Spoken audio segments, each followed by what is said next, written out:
क्या आपको पता है कि गवर्नमेंट टेंडर्स में एमएसएमईज के पास एक सुपर पावर है, एक ऐसा राइट जिससे आपका प्राइस कॉम्पिटिटर से ज्यादा भी हो तब भी ऑर्डर आपको मिल सकता है।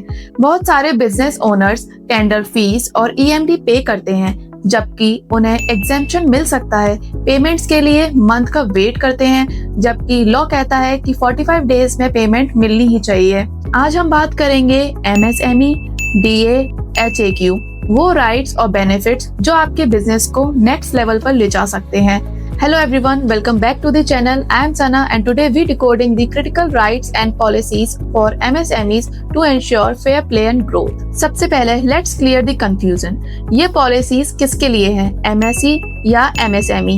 Actually, Government of India Public Procurement Policy majorly micro और small enterprises MSEs के लिए डिजाइन की गई है। इसका बेनिफिट लेने के लिए सबसे इम्पोर्टेंट डॉक्यूमेंट है उद्यम रजिस्ट्रेशन। अगर आपके पास उद्यम सर्टिफिकेट है तो आप बेनिफिट के लिए एलिजिबल हैं। But here is a catch, ये बेनिफिट मैन्युफैक्चरर्स और सर्विस प्रोवाइडर्स के लिए है। अगर आप ट्रेडर या रिसेलर हैं तो सैडली ये प्रोक्यूरमेंट पॉलिसीज आप पर अप्लाई नहीं होती, इवन इफ यू हैव उद्यम रजिस्ट्रेशन। और हाँ, ये policies central government ministry departments और सीपीएसयू पब्लिक सेक्टर अंडरटेकिंग्स के लिए मैंडेटरी हैं। स्टेट गवर्नमेंट के लिए ये ऑप्शनल होती हैं, तो वहाँ रूल्स थोड़े डिफर कर सकते हैं। अब बात करते हैं पैसों की, where we can save money. जब आप टेंडर भरते हैं तो यूजुअली दो कॉस्ट आती हैं, टेंडर डॉक्यूमेंट कॉस्ट और EMD, earnest money deposit. As an MSME आपको इन दोनों में 100% एग्जेम्पशन मिलती है। To reduce your transaction cost आपको टेंडर डॉक्यूमेंट फ्री मिलना चाहिए और ईएमडी देने की जरूरत नहीं है। लेकिन ध्यान दीजिए, एक चीज है जहां एग्जेम्पशन नहीं मिलता और वो है परफॉर्मेंस बैंक गारंटी, EPBG।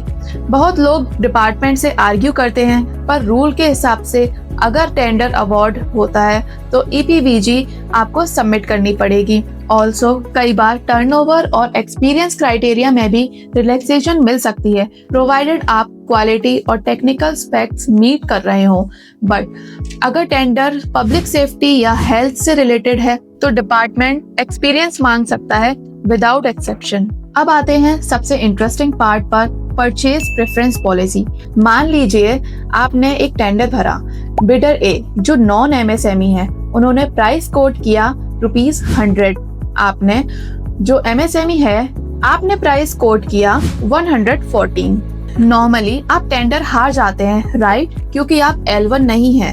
लेकिन अगर टेंडर में एमएसएमई परचेज प्रेफरेंस एक्टिव है और आपका प्राइस L1 के प्राइस के 15% की रेंज में है, यानी 115 तक, तो आप गेम में वापस आ सकते हैं। आपको एक ऑप्शन दिया जाएगा कि अगर आप अपना प्राइस कम करके L1 ₹100 मैच कर दें तो टोटल टेंडर क्वांटिटी का 25% ऑर्डर आपको मिल सकता है।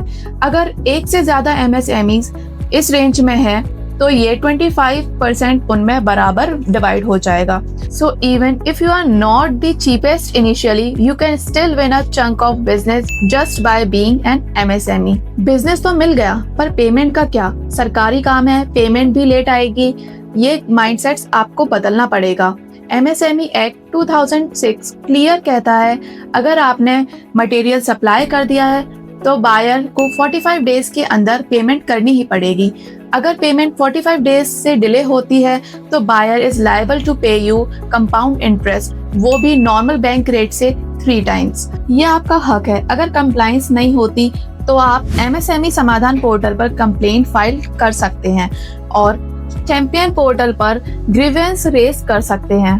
तो दोस्तों, ये थे आपके कोर राइट्स। टेंडरिंग एक बहुत पावरफुल टूल है बिजनेस ग्रो करने का, बस आपको रूल्स पता होने चाहिए।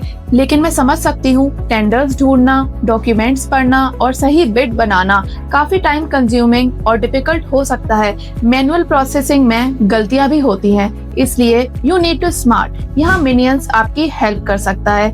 ये एक AI पावर्ड सॉफ्टवेयर है जो स्पेसिफिकली टेंडरिंग के लिए बना है। ये RFPs को रीड करता है, प्रपोजल ड्राफ्टिंग ऑटोमेट करता है और इंश्योर करता है कि आप टेंडर्स मिस ना करें।